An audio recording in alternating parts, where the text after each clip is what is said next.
I just want people to know who Natalia is without somebody else trying to paint a picture of her, of who they think she is because of the media. But that she is a genuine and loving young lady who just been through a horrible situation.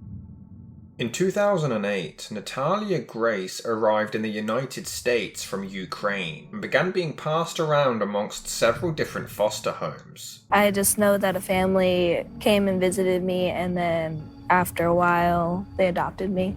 Okay, so they visited you in the Ukraine? Yes. What were your living conditions in the Ukraine? Were you in a group home? I don't really know what it was. I just know there was a lot of kids, and there were some caregivers. How many families do you think you were with total? I actually don't really remember all the families, but Kristine said that I was with at least like 30 families. Like one was in New York, and then some other places. I don't remember what she said. 30 families? Like for a couple of days? And I don't know. I don't remember being with that many families. when you went to the family in New Hampshire and you left there, why did you leave there? I think it happened because they had two boys, and one of the boys, me and him were really close, so we like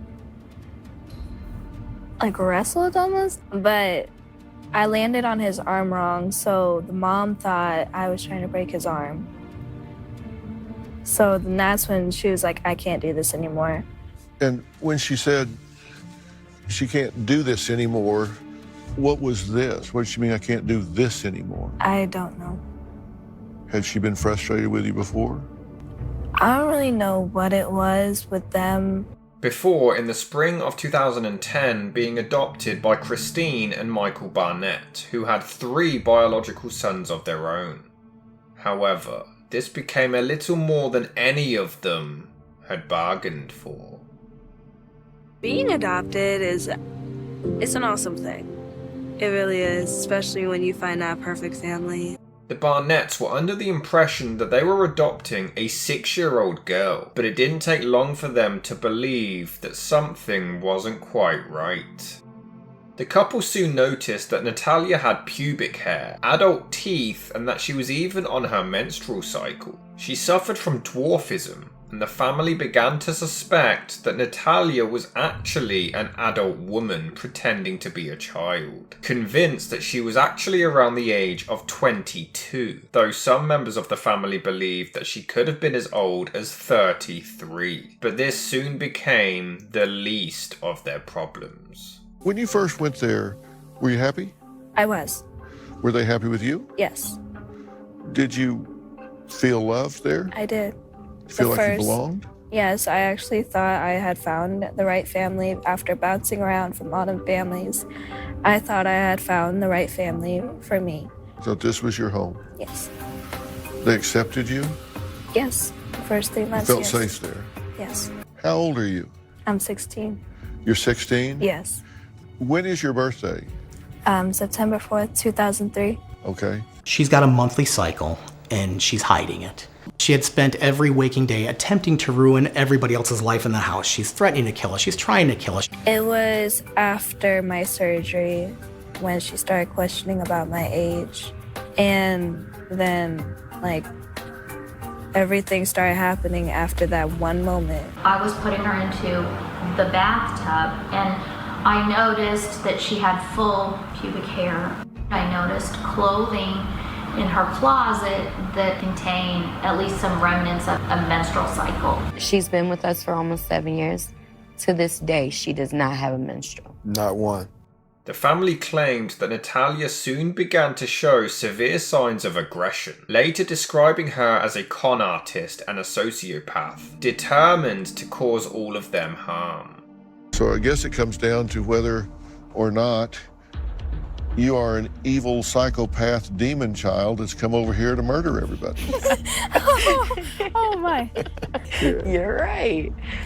I mean, she's painted you as an evil sociopath. Natalia would simply tell us very coldly and very directly, I'm trying to kill the boys. They claimed that she attempted to poison Kristine's coffee, tried to drag her towards an electric fence, placed thumbtacks on their stairs, and even threw their son's toys into traffic to try to entice them to try to retrieve them back. She allegedly urinated on their youngest son, would brandish a knife by their bed in the middle of the night, and also supposedly would jump out of the family's moving car to come across to the public as a helpless little girl. Michael stated, quote, "She threatened to stab my sons, drag their bodies outside and bury them underneath the deck. I promise you, within 5 years, someone is dead." End quote. She had poured the pine sol in her coffee. She just says blatantly, plainly, no emotion, "I'm trying to kill you. I want you dead." But there was a level of manipulation, con artistry, danger, attempted murder. Natalia would do things like place clear thumbtacks on the stairs face up, so that when we would walk up the stairs, we would be stepping on thumbtacks to pain and injure ourselves. She was hiding knives in our couches. She was talking about she was going to kill family members. She's standing in the middle of the room and she would say, "I'm waiting for the right time." She poisoned people. She put chemicals in the coffee. Did any of that happen? No. She said that I hid knives on top of the fridge, under the fridge, in the cabinets, even on her office desk. How did you get something on top of the refrigerator? I can't even reach it. Not even with a chair, I couldn't reach it. You can't get to the top of the refrigerator, right? No, I can't. You were cleaning. Yes. You're helping her clean. Yes. And she says you sprayed bleach in her coffee. It was lemon pledge for tables. And she actually has footage of you doing that. So we had missed a spot. So what I did was I scooted the chair over so I could get up there, and I scooted her coffee back so I could grab the thing because it was in front of it. So I scooted it back, and I grabbed it. She came out and was like, "What are you doing?" And then she claimed that I tried to spray it in her coffee. You could look in her coffee. There was nothing. Certain things would start to become missing in the home. We would find knives under her bed. There was a moment when I woke up in the middle of the night and Natalia was standing over my bed with a knife in her hand, very blank look on her face, and she's just standing there with a knife. Did you ever stand at the foot of their bed, around their bed, in their room, watch them sleep with a knife in your hand? No. Never. Did you ever want to stab them? No. Did you ever make plans to stab them? No. If I ever went in the room, it was to wake them up because I was either scared of a nightmare or something like that. But I never went in their room. I didn't. But is there any reason that they would have like nanny cam footage, hidden camera footage of you standing at the end of the bed with a knife in your hand? No. If they had it, they would have produced it, right? Mm-hmm. She said you tried to push her into an electric fence. It was the youngest birthday, so we went to the farm because he likes cows. And then we started walking. I got like quarter of the way and I sat down. And because where were you? It was like a trail on a farm. Yeah. And so I sat down because my legs hurt really bad. So Kristine had Michael and the boys go up ahead of us. She sat down next to me and was like, "Natalia, you need to get up." So she got up and she was helping me, trying to help me get up, but I fell again and she fell with me. And the electric fence wasn't that far from us. So you guys fell and she said you Yes. tried to push her in Yeah, the electric it wasn't that far. My wife, Kristine, would take the entire family, my 3 sons, along with Natalia, downtown. Natalia had already found something that meant something very important to each of my boys. My youngest son, who was 6, was into cows, so she found his favorite cow toy. My 9-year-old son liked cars, so she found his favorite car toys. As they would be crossing a very, very busy street, she would launch everything up into the air, into traffic. They would instantly run into traffic to try to retrieve their items. It's terrible that they're trying to make her out to be this monster.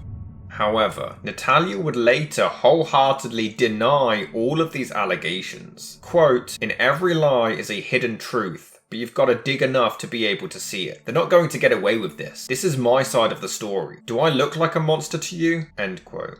She claimed that she wasn't on her menstrual cycle, but that Kristine had actually forced a tampon inside her at the age of 7, which caused the bleeding. She had me use a tampon, and ever since then, I've never... So she had you use a tampon one Yes. time? And there was spottage, I guess. I don't know why.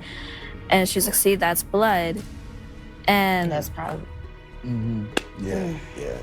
Concerned over her behaviour, the family attempted to commit her to a psychiatric unit to no avail. But despite her pleas of being a child, they still weren't convinced. Quote, "It's obvious that her records were falsified. This is an adult masquerading as a child. We took her to the stress centre to have her evaluated as she is having thoughts of harming others, and she is stating out loud that she is attempting to kill Kristine." End quote.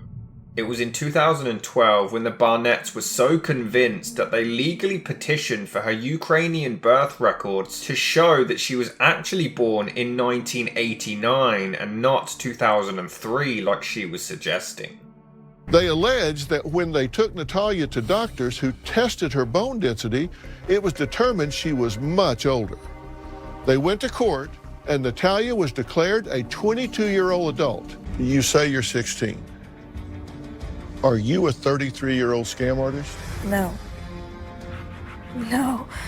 No. I promise you I'm not. The Marion County Superior Court ruled that her birth year would be changed from 2003 to 1989, effectively changing her from 8 to 22 years old. I felt like I was already robbed of my childhood, but when I got re-aged, that's when it really hit hard. You're 16, but legally, how old are you? 30. 30. I don't even feel 30. I am not 30. They were saying that she has growth plates. She got room where she's still growing, and she was losing teeth too when we had her. So she had baby teeth. Now they tell us because of her dysplasia that she has, that they can't figure out the age she is. So they can't make her back to 16. How were they able to make her 22 though?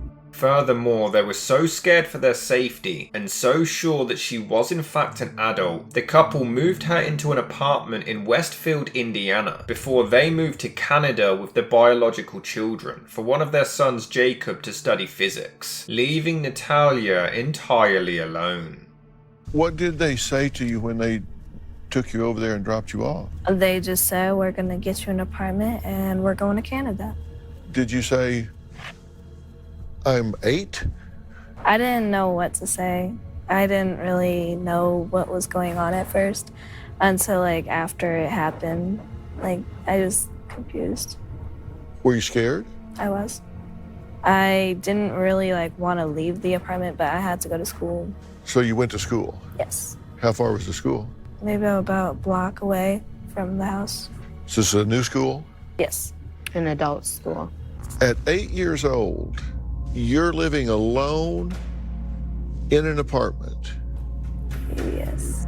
And you're getting your own groceries. I actually didn't even go grocery shopping. My landlord took me to it was like a gas station or something just to pick up a couple things. Well, where'd you get your food? The Barnetts, they had given me like food that they didn't really eat, like canned foods and stuff like that.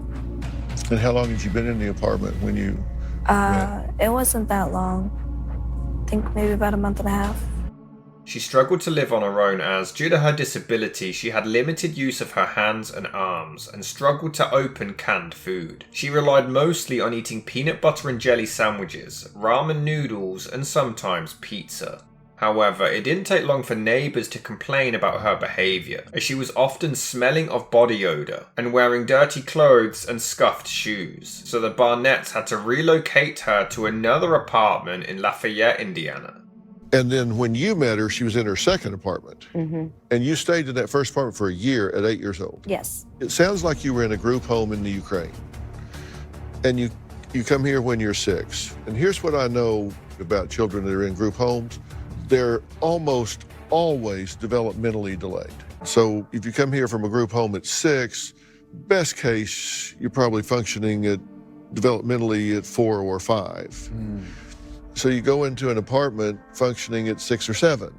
A 6 or 7-year-old child living in an apartment alone for a year, that's just not believable to me.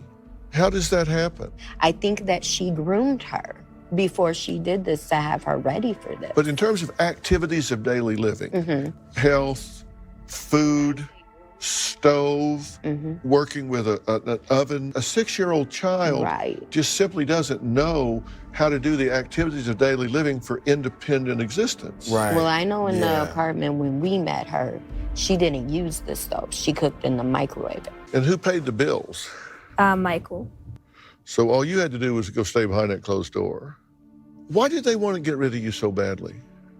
I don't know. When I was living in my first apartment, she actually had me call the police on myself. Like, she told me to call them and tell them that I wanted to hurt others and I wanted to hurt myself.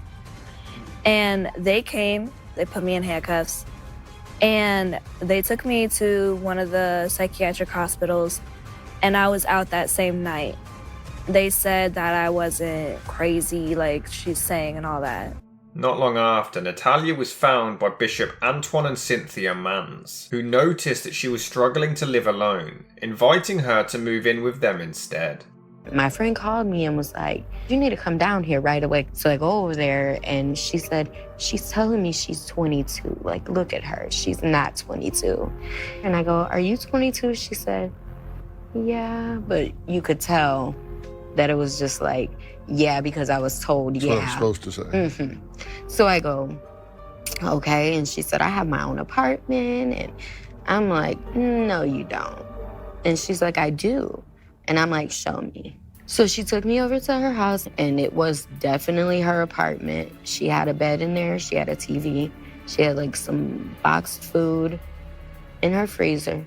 I was like, well, you know, I have a couple kids at home. Come on down. You can play with them, talk with us, whatever. So she came to our house and hung out down there, and she never left. She's been with us ever since. Is that like you to do something like that?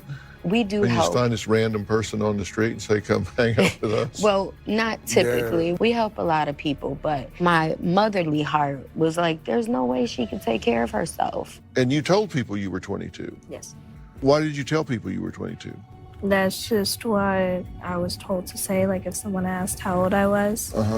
That's just what Who told you to say that? The Barnetts did. The Barnetts did?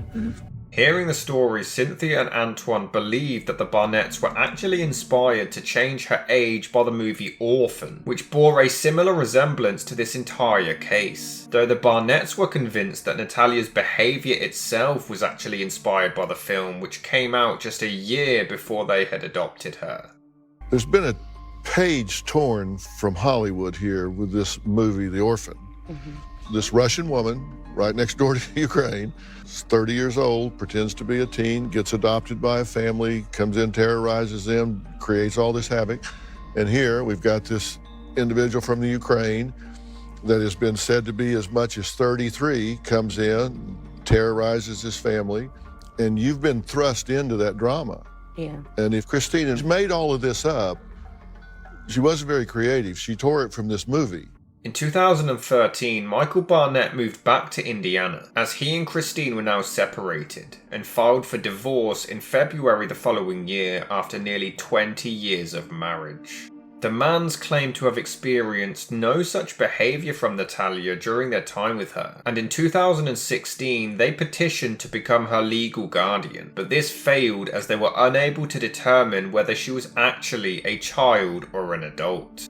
Were you at all concerned at the time that we could be putting the children that we have in jeopardy? We were not. I didn't get that impression because when I seen Natalia, I looked at her physical disability as well. Just her behavior in itself did not come off in any kind of manner.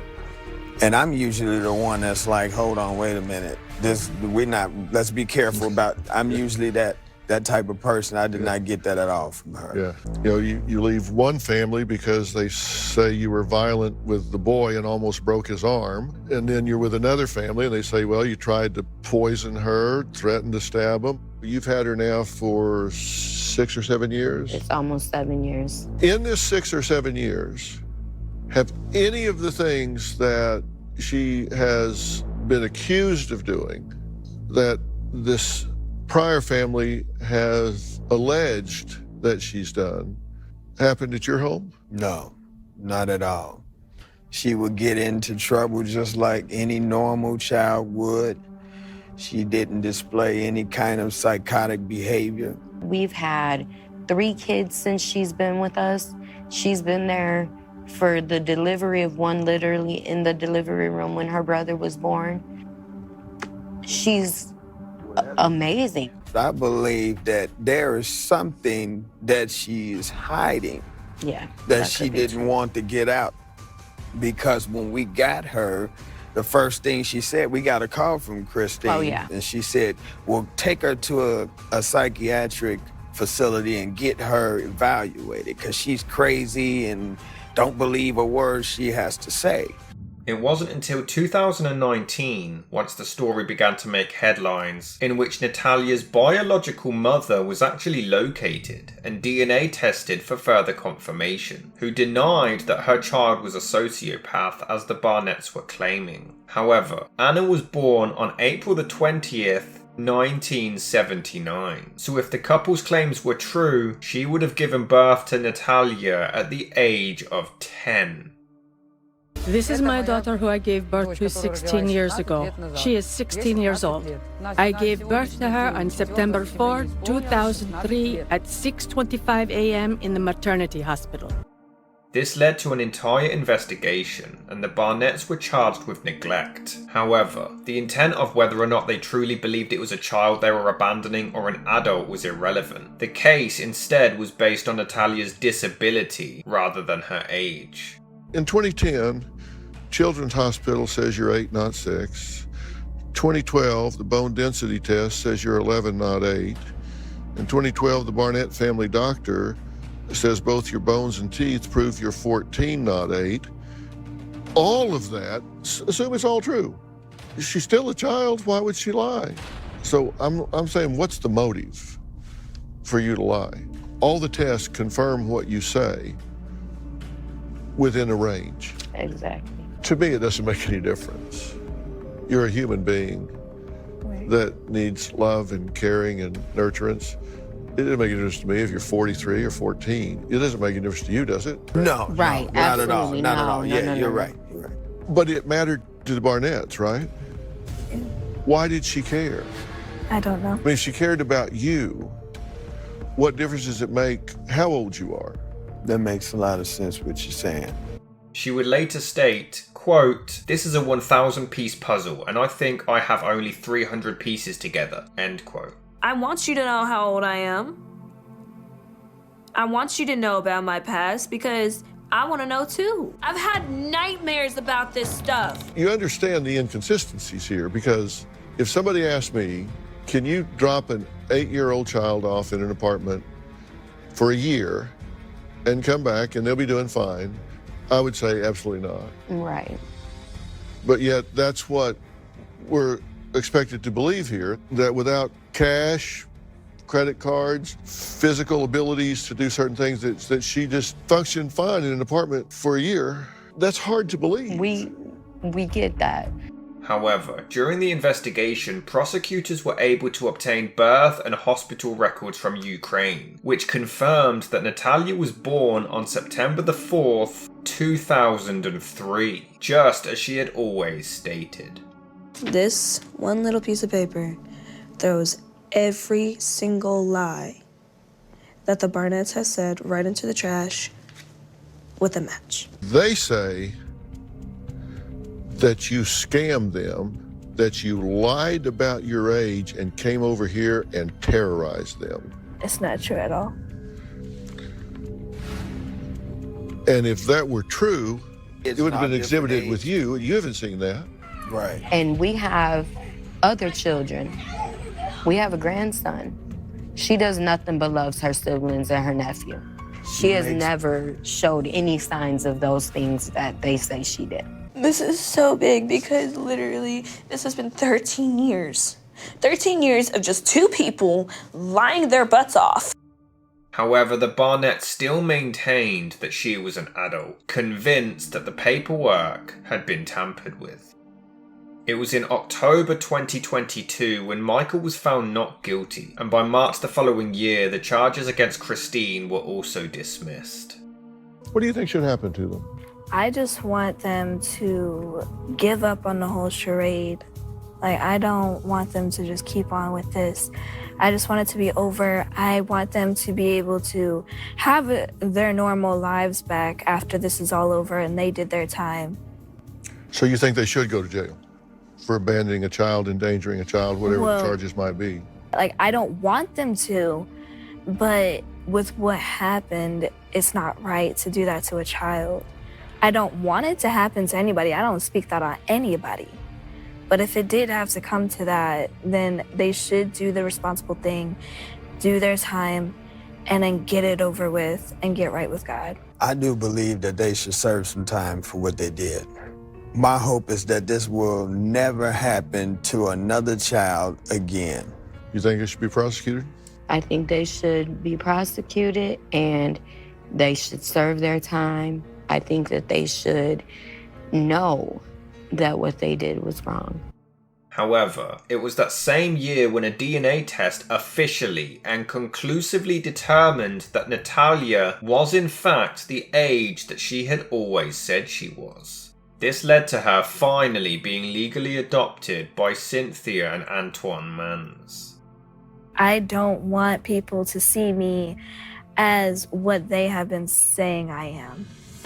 I want them to see my personality. I want them to see me, not what people are saying. I don't want them to be like scared to come to me and say hi because of what they read. I want them to see the genuine me, and I want them to see how my little sister and my little brother see me. I just want people to be able to hear my side as well, and not just Kristine's side. Yeah. During this revelation, the Barnetts maintained their claims and fears of their safety. Quote, "I can't put into words the everyday abject horror that we had to go through and live with," end quote.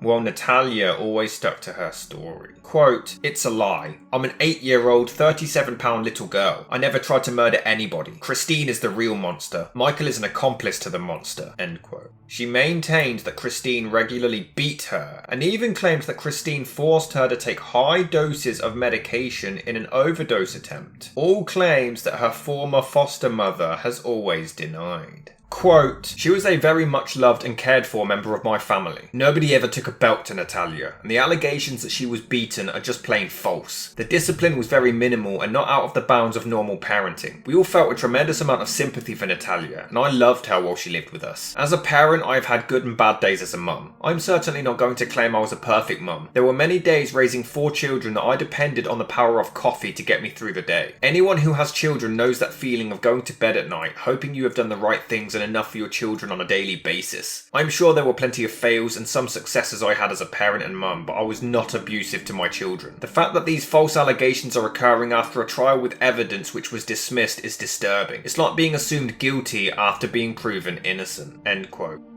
Kristine would describe the documentaries on the case as being sensationalized shows. Quote, "Living with Natalia did come with constant allegations about her treatment, which I believe was to lead people away from investigating her personal behaviors, which were extreme and usually of some sort of sexual or hurtful towards others' nature. So the accusations of being abused are a way to deflect what she is actively doing to hurt other people, and as well they themselves hurt other people. She has alleged abuse by anyone who has had long-term contact with her, as well as neighbours, teachers, and even children that she claims were abusive to her. In my experience, they all were not abusing her," end quote. However, Michael has since met with Natalia twice for face-to-face interviews, even confessing to Kristine being abusive. I've learned recently you and I had the same monster, Kristine. And we are here because we both were incredible victims of an otherworldly type of abuse. What do you mean by you were a victim? Oh, God. This is all the stuff you don't know.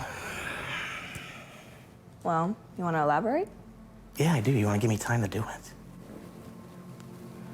This is not easy. I had the same monster you did.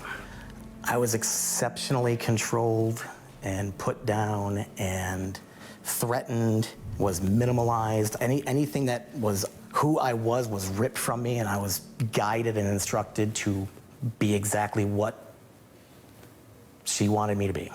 What do you mean by threatened? Her favorite threat was taking the boys away from me and making sure I would never see them ever again.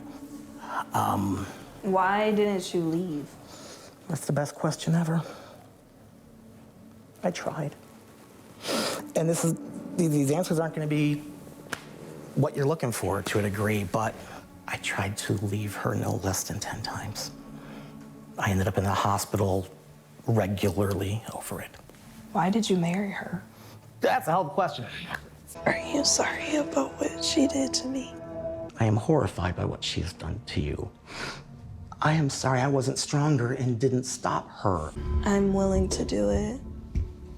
Because everybody deserves a second chance. Everybody deserves a time to admit their faults and be forgiven. I appreciate that. Kristine, however, would still maintain her innocence. Quote, I understand the compassion people have for Grace because I had that same compassion myself. I understand that when someone is doing some of the extreme behaviours I've witnessed from Natalia, it is only natural to think she must have been abused. And I believe Natalia takes advantage of that sympathy to manipulate people. I believe this because I sat through numerous hospital visits and therapy visits trying to understand and help Natalia and thinking we might be able to find the root of the issue. In the end, I learned she is a sociopath. I still have not wrapped my head around that diagnosis to this day, honestly, and I still revert to feeling sympathy for her and hope that she will do well in life. It's very hard for me to understand to this day what happened in our lives with Natalia or to process it. End quote. However, just when this case seems to have answers, we continue seeking. You don't come across as 16 years old. She was forced to grow up ahead of her time. And so you come across as much more mature than a 16-year-old. During the end of the production of one of the documentaries on the case, Antoine made a phone call to one of the producers. Something ain't right with Natalia. This girl is tweaking. I feel like she's an enemy in the house. If she laid to us, we have held her hostage. Made us look like we're the enemy. Natalia stabbing her family in the back over a complete lie. She's done other things too, but this was a new low. Natalia does not have emotions for nothing but herself. We're done. Yeah. We're done with her. Leading to us looking at this seemingly innocent child who was abandoned at such a young age, and regarding her extremely bizarre and sometimes alarming behaviour, along with all of those involved, we remain seeking answers.